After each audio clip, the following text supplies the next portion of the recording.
In this video, I'm going to show you how to zoom Samsung phone screen.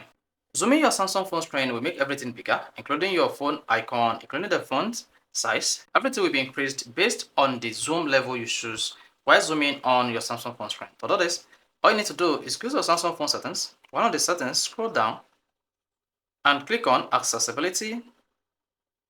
Once you hit that, click on voice enhancement, then scroll down, tap screen zoom. Now, you can see this is your current screen zoom. Then tap on this plus icon to increase the zoom. So once that is increased to the maximum, you can just come back to your Samsung phone settings to confirm that, you see.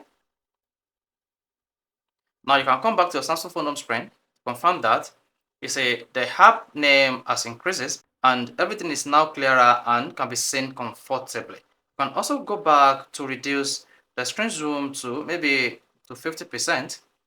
Then come back, confirm this in your messaging application. Then you see that the screen has been zoomed. So this is how to use screen zoom on Samsung phone. If you found this video interesting and helpful, if you want to hit the like button, do not forget to subscribe to our YouTube channel for more quality videos just like this.